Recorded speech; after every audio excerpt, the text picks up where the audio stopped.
Los españoles sabemos enterrar muy bien.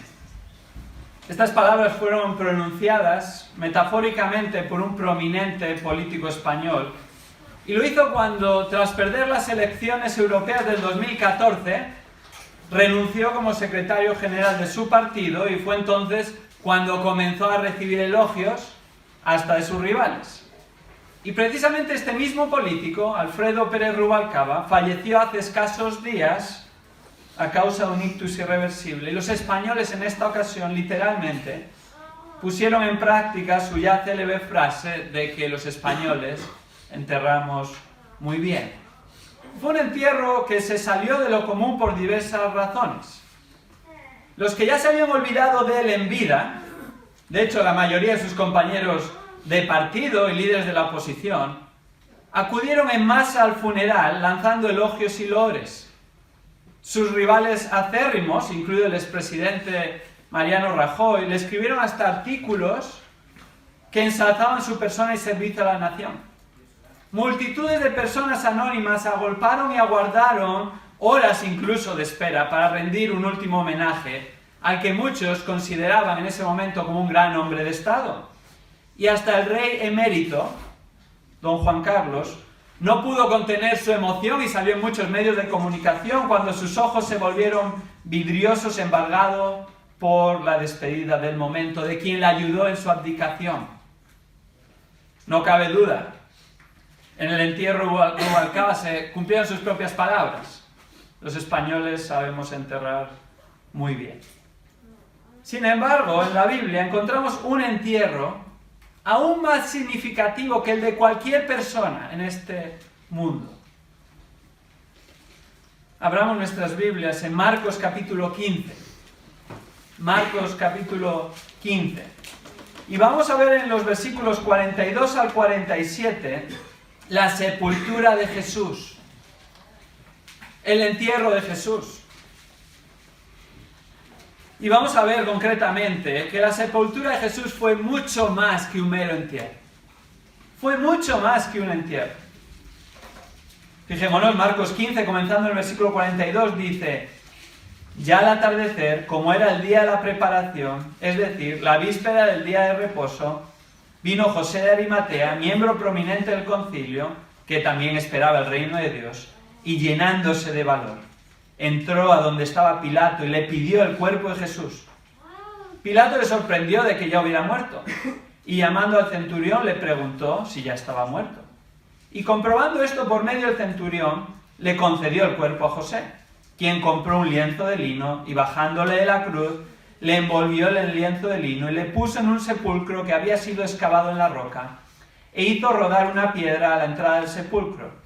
Y María Magdalena y María, la madre de José, miraban para saber dónde le ponían. Estos versículos que acabamos de leer nos describen el entierro de Jesús. Y la sepultura de Jesús fue mucho más que un mero entierro. ¿Por qué fue mucho más que un mero entierro?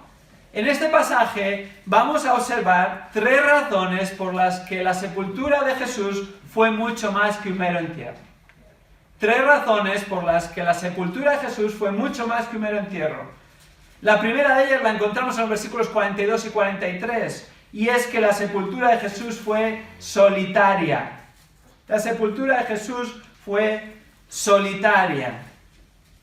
El principio del versículo 42, de hecho, nos sitúa en el contexto de esta sepultura y nos recuerda el contexto temporal en el que sucede. Fijémonos, el versículo 42 comienza diciendo, ya al atardecer. Es el atardecer del viernes de la semana de pasión de Jesús. Y esta semana había precipitado los acontecimientos en su vida.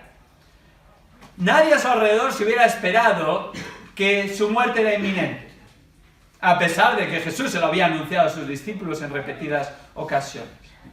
A su llegada a Jerusalén esa misma semana, le habían recibido las multitudes en lo que se conoce como la entrada triunfal. Al día siguiente, había ido al templo y había expulsado a los cambistas y a los mercaderes porque literalmente habían convertido la casa de Dios en cueva de ladrones. De hecho, el atrio de los gentiles, el patio al que podían acceder todos, había sido conocido popularmente como el Bazar de Anás por el lucrativo negocio en el que lo había convertido el anterior sumo sacerdote, y que aún entre bambalinas controlaba este negocio tras haber colocado a Caifás, su yerno, como su sucesor. Jesús visita varias veces el templo esos días. Vemos su interacción en los capítulos 11 y 12 de Marcos, cuando principalmente los líderes religiosos vienen con preguntas maliciosas, intentando pillar a Jesús en algo para atacarle y culparle, pero Jesús una vez tras otra sale airoso de estos burdos envites. Y todo se desencadenó cuando faltaban 2 días para la Pascua, la cual era la fiesta por antonomasia de los judíos. En la Pascua recordaban cómo Dios les había sacado de Egipto, cómo habían sido librados, especialmente sus primogénitos, de la muerte. Cuando habían obedecido al Señor, habían marcado los dinteles de sus puertas y los marcos con la sangre de un cordero en obediencia a Él. Y así los primogénitos de los egipcios murieron, pero en cambio Israel y sus primogénitos fueron preservados.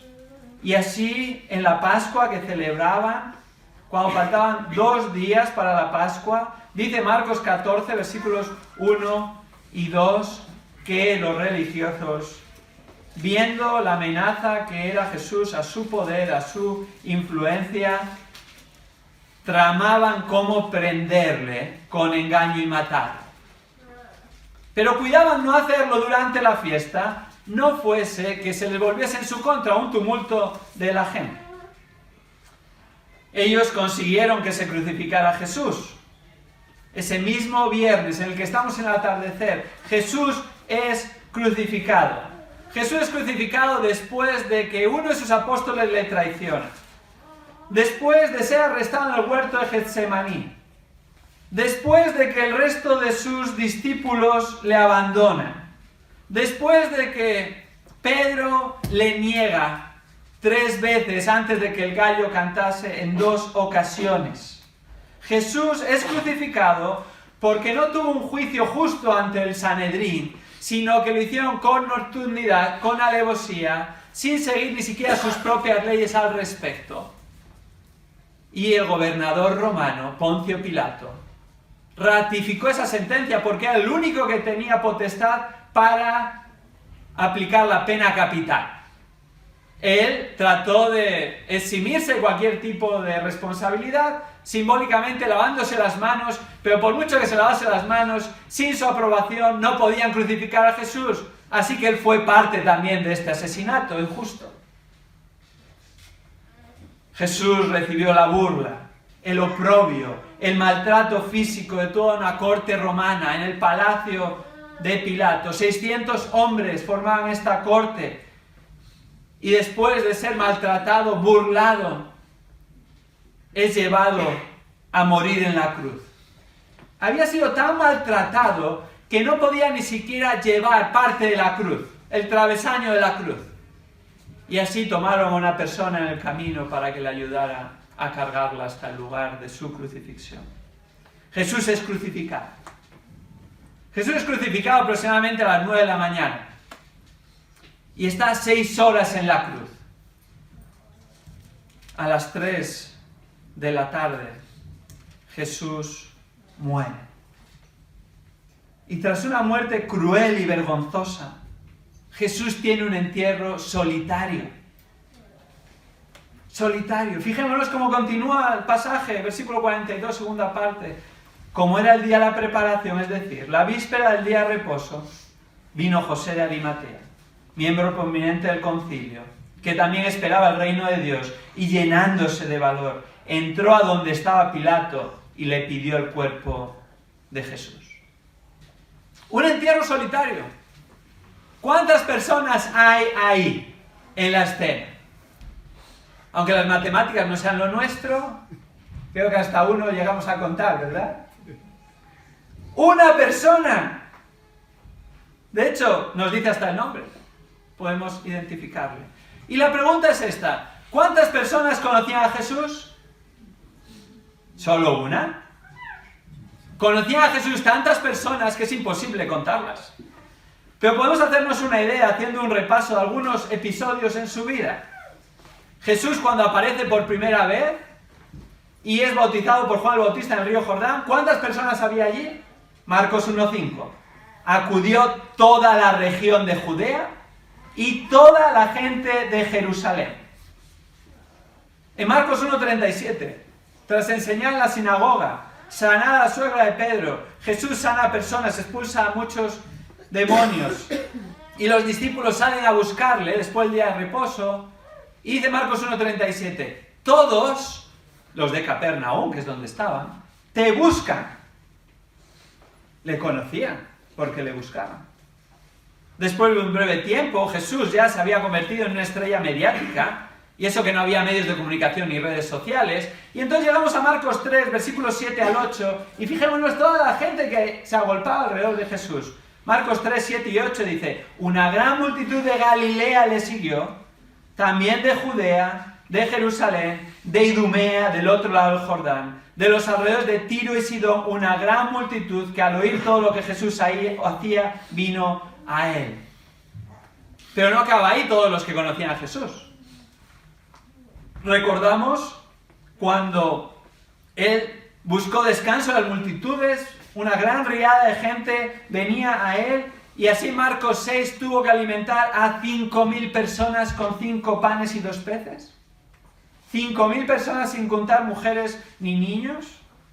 Cuando empezó un retiro con sus discípulos y fue al norte, a las regiones más recónditas, y llegó a Tiro, Sidón, y luego se fue al otro lado del mar de Galilea, llegó a la región de Decápolis, gentiles 100%, que no habían oído nada de los judíos, ni querían saber nada de los judíos, y la fama de Jesús llegaba a estas regiones. De hecho, allí espontáneamente alimentó a otros 4.000, de nuevo sin contar mujeres ni niños.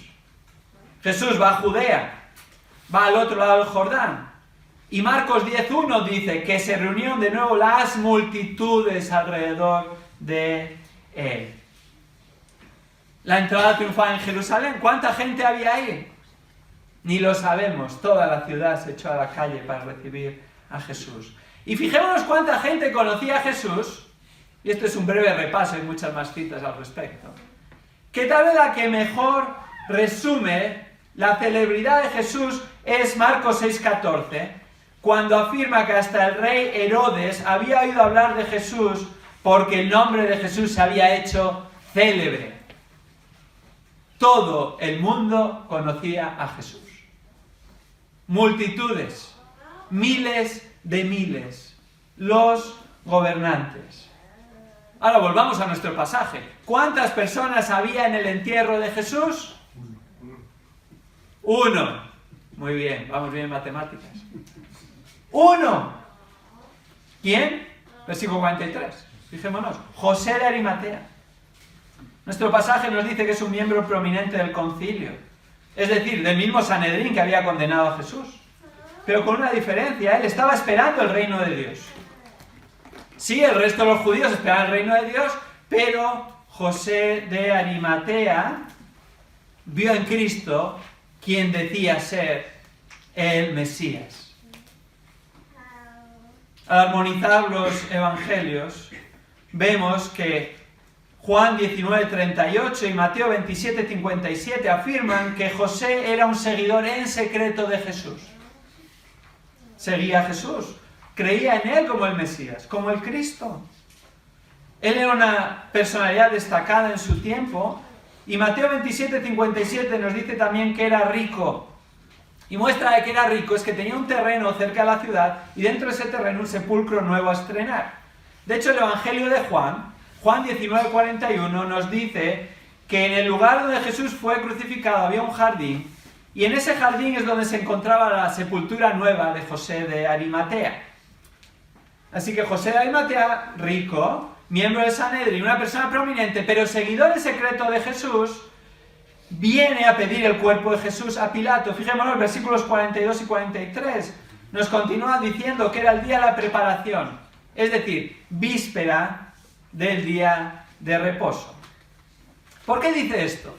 Tal vez para nosotros puede pasar desapercibido por la diferencia en el tiempo y en la cultura. pero todos en aquel tiempo entendían lo que está diciendo el relato. Como judío estaba mal visto, mejor dicho, iba en contra de la ley, según Deuteronomio 21-23, dejar un cuerpo muerto en el madero durante la noche. Pero no solo eso, sino que era más reprensible si ese cuerpo, además de pasar la noche, iba a quedar colgado muerto al comienzo del día de reposo. Porque el día de reposo no se podía trabajar.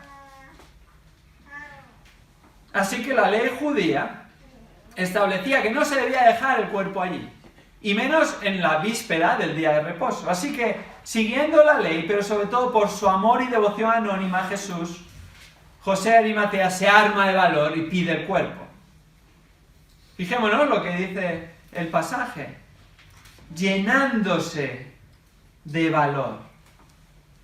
¿Por qué se tuvo que llenar de valor? Si José de Arimatea era un hombre rico, era un hombre prominente, tenía dinero, era miembro del Sanedrín, ¿por qué se tenía que llenar de valor?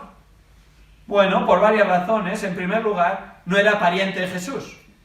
Y al no ser pariente de Jesús, lo más normal es que le hubieran dicho que no podía recibir el cuerpo, ya que no tenía el derecho natural a tal cuestión, por mucho que fuera prominente, rico, influyente. Pero además hay una razón que yo creo que tiene aún más peso.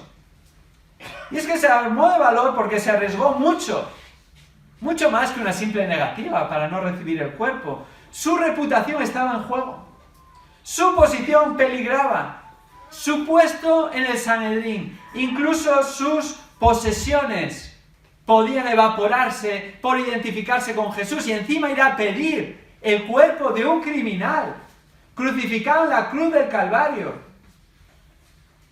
Maldito el que es colgado de un madero. Arriesgó mucho, por eso tuvo que llenarse de valor. Y aún así, ¿cuántas personas había en el entierro de Jesús? Una persona. El más célebre de su tiempo, abandonado, enterrado por un solo hombre que se tuvo que llenar de valor. Normalmente suele ocurrir lo contrario. Personas que han tenido una gran popularidad en vida, aun cuando son abandonadas, tal vez en sus últimos tiempos, ya nadie se acuerda de ellos, ya no salen en los medios de comunicación, ya no les hacen entrevistas, ya están abandonados totalmente. Cuando mueren, todos se acuerdan de ellos, de nuevo salen en los medios de comunicación, de nuevo se les hace reportajes, las gentes se agolpan y hasta salen amigos cercanos hasta debajo de las piedras. Es precisamente lo que pasó en este entierro de Rubalcaba recientemente. El viernes, cuando hicieron oficial su fallecimiento, yo iba camino de Pontevedra para predicar allí en la iglesia de Jonas Recamán, en unos cultos especiales, y tenía la radio encendida. Me enteré por la radio y abrieron las ondas improvisadamente en este programa para que llamara a la gente, para que dijese si habían conocido a Rubalcaba personalmente y entonces dijesen algo de él. Bueno, empezó a llamar varias personas, pero fue totalmente sorprendente cuando una persona llamó y le dijo que le conocía. Y entonces empezó a hablar de Rubalcaba diciendo que era muy amable, muy cercano. Y el locutor radiofónico le preguntó, bueno, ¿y de qué le conocías? ¿Cómo le conociste? Hablaba tan cercanamente de esta persona famosa. Y contestó, le conocía de una vez en una entrega de despachos en la Academia de Policía. Yo estaba en el público y le vi a distancia desde las gradas. Hasta el propio locutor radiofónico se quedó sin palabras, hubo un silencio que retumbó más que las palabras. ¿Qué sucede? Que todo el mundo se acuerda de personas cuando fallecen. Aún algunos dicen que son cercanos cuando ni le había conocido personalmente. En cambio, Jesús, que le conocía, famoso, célebre, abandonado, una sola persona en su sepultura. ¿Dónde estaban, ya no las multitudes, dónde estaban sus discípulos? Marcos 14:27 dice, palabras de Jesús que se lo había adelantado, e iré al pastor y las ovejas se dispersarán. Olvidamos y abandonamos fácilmente. Esa es la realidad. Jesús fue olvidado y abandonado el mismo día de su muerte. Nos cuesta reconocerlo, pero así, en general, somos los seres humanos. Aun cuando en el día del funeral esté lleno de personas, al siguiente día o a la siguiente semana tendemos la mayoría a olvidarnos, a no ser que sea un ser realmente querido y cercano. En el caso de Jesús y los discípulos es solo un ejemplo. Porque fijémonos, solemos pensar lo contrario. Pedro, cuando Jesús le dice esto, ¿qué contesta? Aunque todos se aparten, y eso todos era el resto de los discípulos que estaban allí. Aunque todos se aparten, yo sin embargo no lo haré. ¿Estás pensando que tú eres distinto? Bueno, Pedro pensaba que era distinto. Y Pedro tuvo que ser corregido por Jesús y él le dijo, esta misma noche, antes que el gallo cante 2 veces, me negarás 3 veces. Creemos que Pedro con esta corrección ya asumió su fragilidad, asumió su fallo, se humilló y dijo, Señor, es verdad, tú tienes razón. No, ¿qué contesta? Marcos 14:31, aunque tenga que morir contigo, no te negaré. No tuvo que morir, es que ni siquiera estaba allí en el momento de la sepultura. No solo eso, porque no es Pedro el único que dijo esto. Acaba el versículo 31 de Marcos 14 diciendo, y todos decían también lo mismo. Todos son, el resto de los discípulos allí presentes, todos con la excepción de Judas, que ya se había ido. No hay excepciones. ¿Dónde se encontraban los que estaban incluso dispuestos a morir por Jesús? ¿Dónde se hallaban las multitudes que le habían seguido? ¿Dónde estaban los enfermos que había sanado? ¿Dónde fueron todos aquellos alimentados por Jesús, gratis? ¿Por dónde andaban? ¿Dónde estaban los que habían sido beneficiados de su rica sabiduría, que les había enseñado y que les había mostrado gracia y misericordia? No estaba nadie. José de Arimatea, el que menos te podías esperar, que era un seguidor en secreto.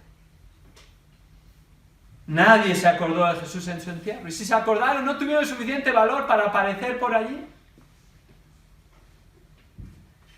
El entierro de Jesús fue mucho más que un mero entierro. En primer lugar, porque fue un entierro solitario. Pero en segundo lugar, porque fue un entierro significativo. Fue un entierro significativo. La muerte temprana de Jesús sorprendió a Pilato. Fijémonos, el versículo 44, primera parte. Pilato se sorprendió de que ya hubiera muerto. Recordemos, Poncio Pilato era el gobernador romano asignado en esa región directamente por Augusto César. Ejerció su cargo 10 años, justo entre el año 26 y 36 de nuestra era, y él gobernaba la región. Y ante la petición de José de Arimatea, Pilato se sorprende. ¿De qué se sorprende? De que ya hubiera fallecido. Jesús había sido crucificado a las 9, había muerto a las 3, ahora estamos en el atardecer, en torno a las 5, las 6 de la tarde, por la manera en la que lo expresa el texto. Viene José de Arimatea y Pilato se sorprende. ¿Por qué se sorprende Pilato? Porque normalmente la muerte de un crucificado llevaba 2 o 3 días. Y ahora en el caso de Jesús, a las pocas horas, ese mismo día, en menos de un día, ¿ha muerto? Es sorprendente. Pilato no se fía y manda a llamar al centurión para asegurarse. Fijémonos en los versículos 44 y 45, dice, y llamando al centurión, le preguntó si ya estaba muerto, y comprobando esto por medio del centurión, le concedió el cuerpo a José. Él se quiere asegurar, así que llama al centurión. El centurión tenía sobrada experiencia en estas lides, había visto cientos y no miles de personas morir y morir en la cruz. Y su informe era de fiar, sería definitivo, sería oficial, si había muerto realmente o era tan solo una treta de sus seguidores.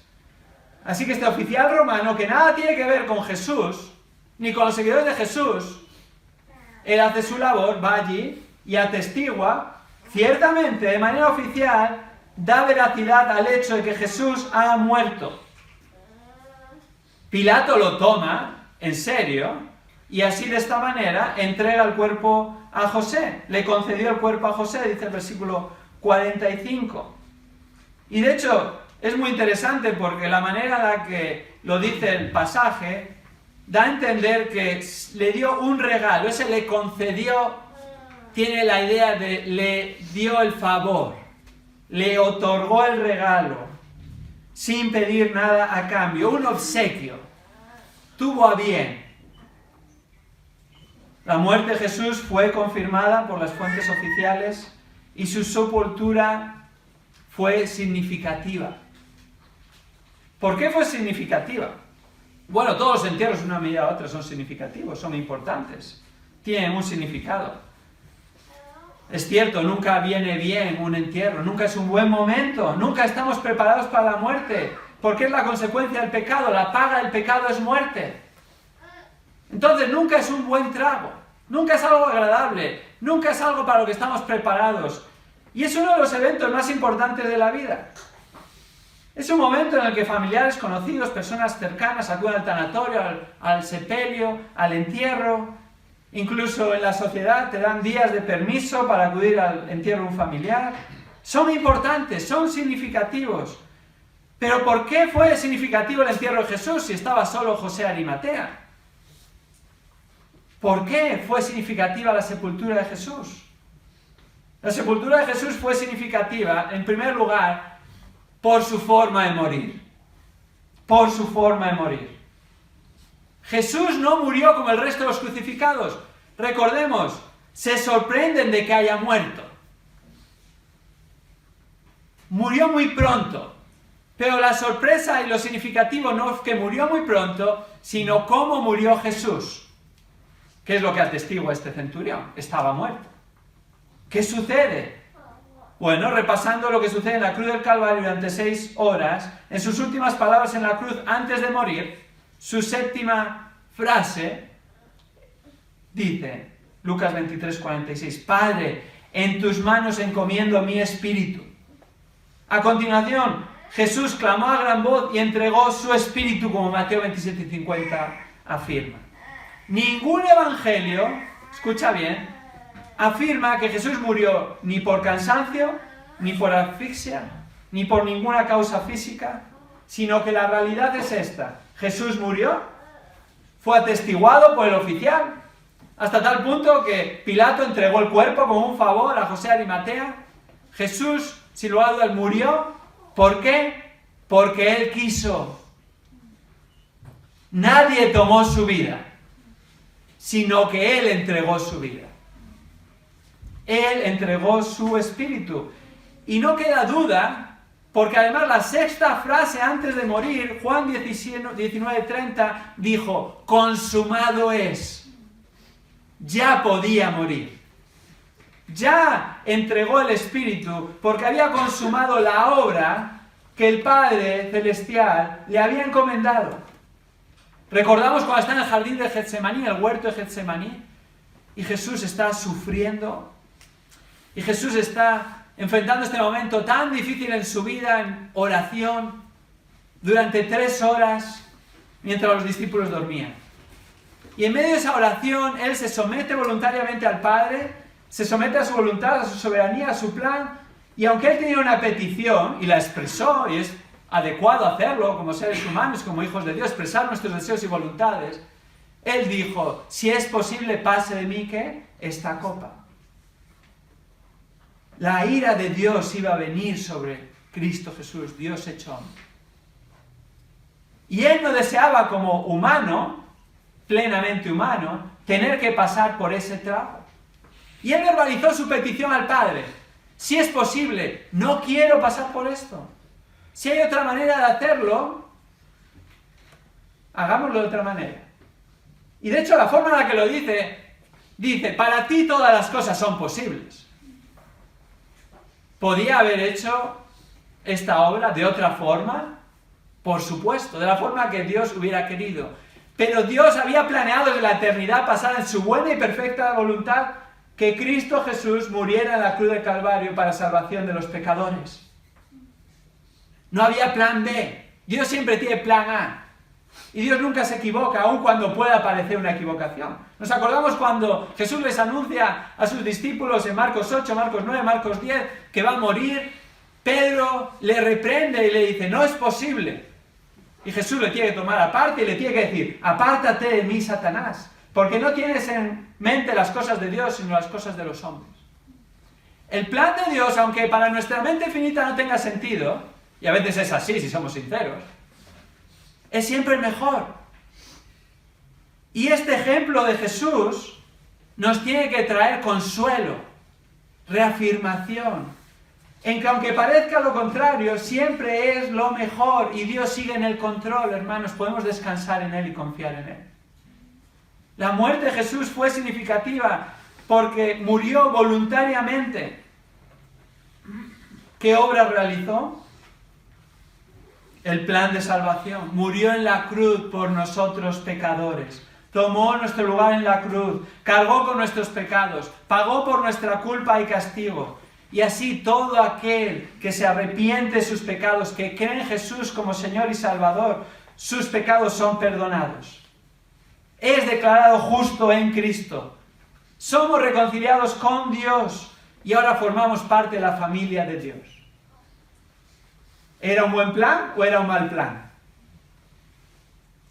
Bueno, si estás aquí, eres creyente verdadero en Cristo Jesús. Es el mejor plan. Porque si no, estaríamos todavía muertos en nuestros delitos y pecados. Y damos gloria a Dios porque Él cumplió su plan. Y damos gloria a Dios porque Él un día nos quitó el velo de nuestros ojos y nos abrió los ojos a nuestra pecaminosidad y a la gloria de Cristo. Y nos aferramos a Él como Señor y Salvador.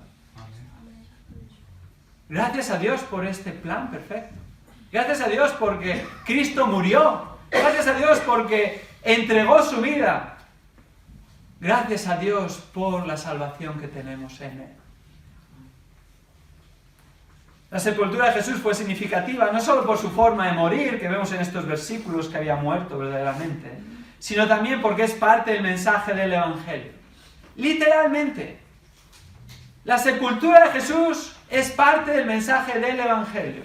En muchas ocasiones pasamos esto por alto. Pero vayamos por un momento a 1 Corintios capítulo 15. 1 Corintios capítulo 15.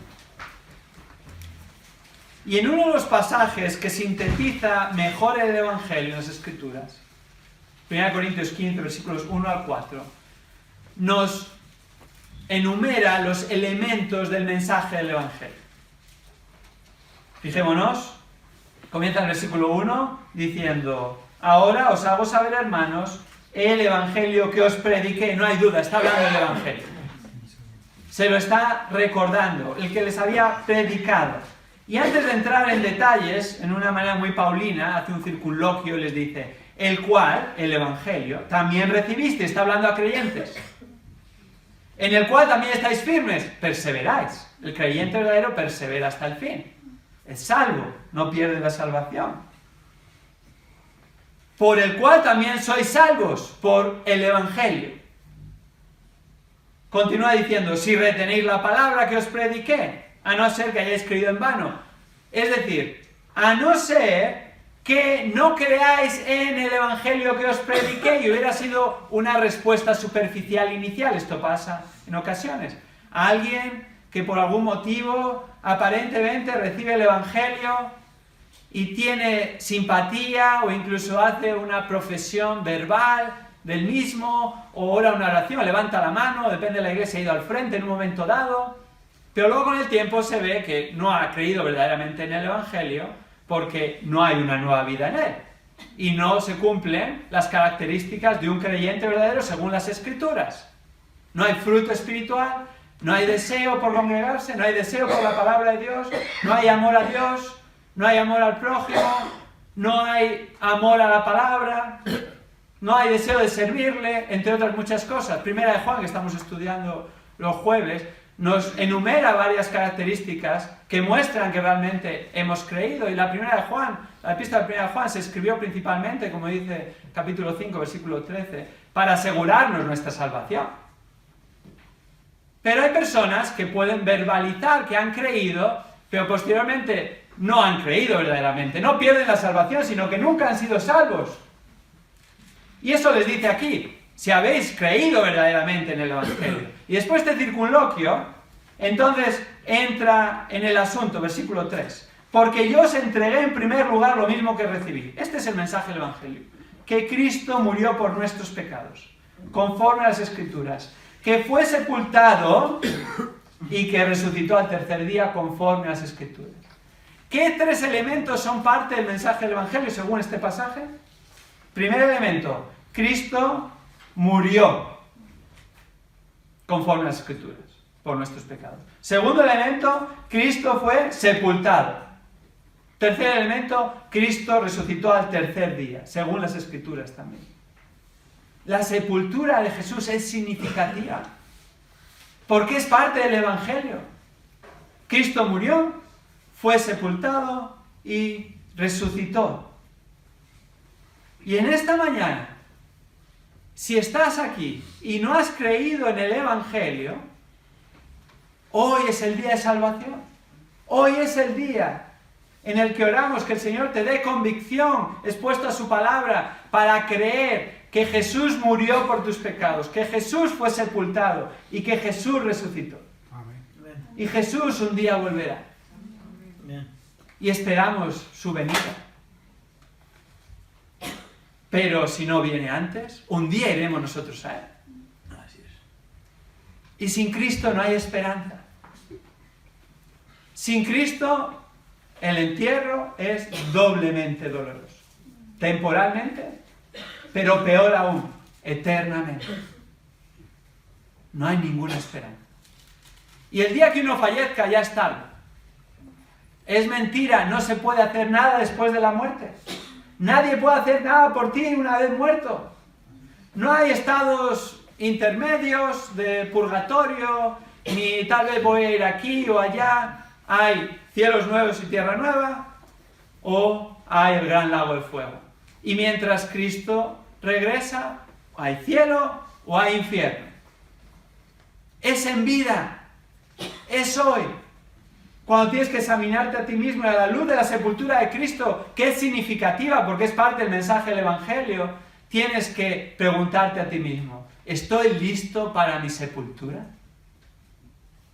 ¿Por qué he confiado en Cristo Jesús como Señor y Salvador? El entierro de Jesús fue mucho más que un mero entierro.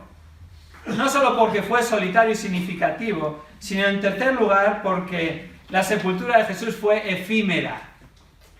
La sepultura de Jesús fue efímera. Fijémonos, versículos 46 al 47. Aquí nos describe el acto en sí. Bajada del cuerpo, preparación y colocación en el sepulcro. Versículo 46 dice: quien compró un lienzo de lino y bajándole de la cruz, le envolvió en el lienzo de lino y le puso en un sepulcro que había sido excavado en la roca. Aquí vemos que José está realizando esta acción, pero no está solo en este momento. Cuando armonizamos los evangelios vemos en Juan 19:39 que Nicodemo estaba también con él. ¿Quién es este Nicodemo? Nicodemo es el que aparece en Juan 3, que viene también de noche, que era un hombre rico, que era un hombre prominente, y le pregunta: sí, yo reconozco que tú vienes, tú tienes algo especial, tú eres un enviado del cielo, porque todas estas cosas que haces tienen que ser de Dios. ¿Qué tengo que hacer? ¿Verdad? La pregunta típica. ¿Qué tengo que hacer para ser salvo? ¿Y Jesús qué le dice? Nacer de nuevo. Claro, el hombre le deja patidifuso porque ¿cómo voy a nacer de nuevo? ¿Me voy a meter de nuevo en el vientre de mi madre y luego volver a nacer? Eso es imposible, me pides un imposible. Claro, Jesús le está hablando del nacimiento espiritual. Pero el nacimiento espiritual también es imposible para el hombre. Solo Dios lo puede hacer. Solo Dios puede darte nueva vida en Cristo. Según Efesios 2 dice que estamos muertos en nuestros delitos y pecados Y la terminología bíblica, siempre que habla del nuevo nacimiento y la conversión, el agente activo es Dios y el pasivo es el hombre. Él es el que produce ese nuevo nacimiento en nosotros. Y es así que debemos de venir a Dios y clamar a Él, porque no hay nada que podamos hacer nosotros para ser salvos. Y clamar a Él y decir, Señor, sé propicio a mi pecador. Cambia mi duro corazón por un corazón de carne. Ayúdame a creer. Dame la fe que necesito. Dame el arrepentimiento verdadero para creer en Jesús como mi Señor y Salvador. Y la Biblia afirma, Jesús dice que el que viene a Él no es echado afuera. Porque el contexto dice que los que vienen a Él es porque han sido traídos por el Padre. Nicodemo estaba allí. Y entre Nicodemo y José dan un entierro digno y generoso a Cristo. Entre los dos se llevan el cuerpo de Jesús al sepulcro. Entre los dos le envuelven una sábana de lino fino en señal de respeto y reverencia a Jesús. Y Nicodemo, según Juan 19:39, acompaña todo esto con una generosa cuantía de un compuesto de mirras y aloes. Le entierran en este sepulcro que había sido excavado en la roca. No se sabe exactamente dónde está el sepulcro de Jesús. Yo no he ido aún a Tierra Santa, me gustaría alguna vez visitar Israel, Jerusalén, los lugares donde estuvo Jesús, porque sería especial para leer la Biblia, entenderlo mejor. No ganamos nada por peregrinar a Tierra Santa, ¿verdad? Pero sí que todo el mundo que va dice, ¿verdad?, que te llevan a un supuesto sepulcro, ¿no?, que ahí enterraron a Jesús. Bueno, no se sabe con certeza dónde está el sepulcro, es más un negocio que un lugar cierto. Pero lo cierto es que estaba en esa zona, estaba en los alrededores del lugar donde fue crucificado. Y en esa zona hay varios sepulcros, y se ve, fuese cual fuese el sepulcro de Jesús, que los sepulcros de las personas adineradas, como era el caso de José de Arimatea, tenían alrededor de unos 4 metros cuadrados, que eran accesibles. Podías entrar a la sala, allí los allegados se despedían de él, en este caso solo Nicodemo y José de Arimatea, y en esa zona sepultaron a Jesús y se cumplió Isaías 53:9 cuando afirma, se dispuso con los impíos en su sepultura, pero con el rico fue en su muerte. Sepultado por 2 personas ricas, aun cuando fue crucificado como un criminal. Así que el versículo 46 comienza y continúa diciendo, segunda parte, hizo rodar una piedra a la entrada del sepulcro, cierran la tumba adecuadamente. A lo largo de los siglos ha habido varias hipótesis que se han ingeniado para tratar de negar la resurrección de Cristo. Van de varios tipos, desde la afirmación de que Jesucristo nunca llegó a morir, con lo cual hemos visto claramente que no es el caso, porque las autoridades romanas ratificaron su muerte, hasta muchas otras cuestiones que pasan por la mente para tratar de negar a Cristo y negar que Él es Dios hecho hombre, que murió, fue sepultado y resucitó. Pero una de las cuestiones que muestra claramente que Jesús murió es que cerraron la tumba adecuadamente, corrieron la piedra, y esta piedra, a la entrada del sepulcro, las sepulturas que hay alrededor son piedras muy grandes, pesan muchísimo. De hecho, el robo de sepulcros era bastante común en aquella época. Las autoridades judías temieron que sus seguidores fueran a robar el cuerpo de Jesús, y no solo se cierra con una gran piedra, que esta piedra era circular, que era una roca cortada, una sólida roca muy gruesa, y se colocaba en un canal que giraba con inclinación para poder facilitar el cierre. Y a raíz de esto se conoce en la zona que las sepulturas de los ricos, ya que en ocasiones dejaban enseres con valor dentro, no solo tenía esta roca tan pesada, sino que además tenía un cierre secreto interno. No solo eso, sino que además, ante el temor de las autoridades judías a que fuese robado el cuerpo de Jesús y luego fuesen diciendo por ahí mentiras, dice Mateo 27, 62 al 66, que el sepulcro fue sellado y fue vigilado por los soldados romanos, y lo hacen como sería hoy en día un sellado de un lugar por la policía. ponen algún tipo de cinta, lo sellan, y entonces no se puede romper este precinto policial. Pero no solo hicieron eso, sino que además pusieron una guardia, y los soldados quedaban montando guardia porque los principales sacerdotes vinieron a Pilato y le dijeron que enviase una guardia, y a regañadientes Pilato la envió para evitar males mayores con las autoridades judías. ¿Fue ese el final de la historia? ¿Fue esta sepultura definitiva? ¿Corrieron la piedra? ¿Imposible de abrir por seres humanos? ¿Imposible que sus seguidores fuesen allí y pudieran burlar la guardia romana? Y entonces la muerte perduró. Y hasta hoy en día puedes ir a visitar la tumba de Cristo y Cristo está allí. No. Esta sepultura fue efímera. Fue efímera porque al tercer día se cumplió las Escrituras.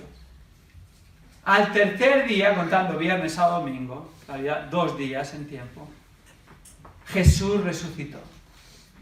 Y su sepultura fue escasa, efímera, rápida. Sí, su sepultura fue solitaria, su sepultura fue significativa, su sepultura fue efímera a pesar de tantos preparativos, porque Marcos 16, versículo 4, inmediatamente después, nos dice que aquellas personas que habían estado, y que nos relata el versículo 47, a distancia en esta sepultura, para mirar dónde le ponía María Magdalena y María, la madre de José, fueron al día siguiente, en realidad a los 2 días, y cuando levantaron los ojos vieron que la piedra, aunque era sumamente grande, había sido removida. Y a continuación el versículo 6 dice que un ángel les afirma: no os asustéis. ¿Buscáis a Jesús Nazareno el crucificado? ¿Qué había pasado? Ha resucitado, no está aquí. La muerte no pudo retener a Jesús. La gran piedra con la que cerraron el sepulcro había sido removida, no pudo retener a Jesús. La guardia romana no pudo retener a Jesús. Las autoridades no pudieron retener a Jesús, porque Jesús es Dios hecho hombre. Y Jesús entregó su vida, pero Dios Padre se la volvió a dar porque cumplió la obra perfecta y su sacrificio por nuestros pecados fue agradable a Dios y apaciguó su ira, y así nosotros podemos venir ante la presencia de Dios, porque tenemos un gran Señor y Salvador. Su muerte fue efímera. No solemos pensar en esto a menudo, pero si no nos preguntamos esto hoy, ¿cuándo nos lo vamos a preguntar? Permitidme que os haga esta pregunta. ¿Cómo será tu entierro? ¿Cómo será tu entierro? Hace poco hablaba con una persona que me decía, y es la primera vez que me han dicho esto: me gustaría que tú oficiases mi funeral.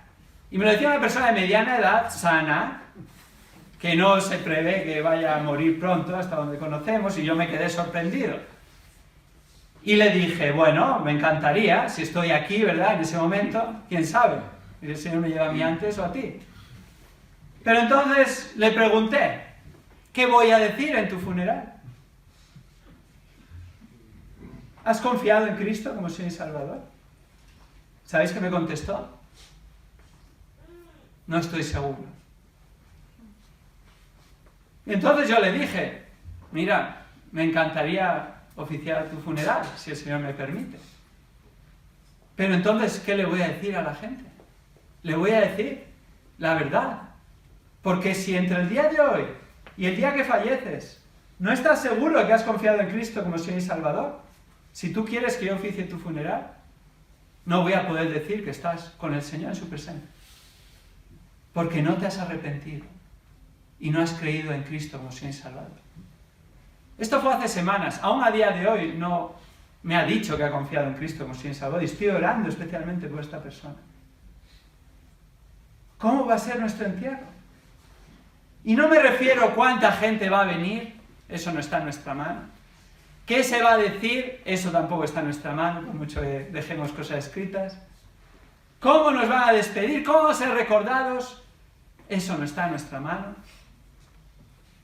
Pero hoy es el día para saber ciertamente, ¿estás en Cristo? ¿Te has arrepentido? ¿Has confesado tu pecado? ¿Has creído en Cristo Jesús y le sigues como Señor y Salvador? Porque si eso es así, estás listo para el resto de la vida. Estás listo para tu funeral, estás listo para la eternidad. Y así nos congregamos, agradecidos a Dios, porque lo más importante está resuelto. Pero si no es así, no estás listo. No estás listo para esta vida. No estás listo para tu muerte. No estás listo para la eternidad. Y es el asunto más importante. No lo dejes pasar. Ven a Cristo. El entierro de Jesús fue mucho más que un mero entierro. Ojalá que tu entierro sea mucho más que un nuevo entierro, que un mero entierro, porque has confiado en Cristo como Señor y Salvador. Amén. Y tu entierro sea efímero también, para pasar la eternidad con Él. Amén. Todos los entierros van a ser efímeros finalmente. Todos vamos a comparecer ante Dios. Pero si no estás en Cristo, para perdición eterna. Pero si estás en Cristo, para salvación eterna. Gracias a Dios que el entierro de Jesús fue mucho más que un mero entierro, hermanos. Vamos a orar juntos.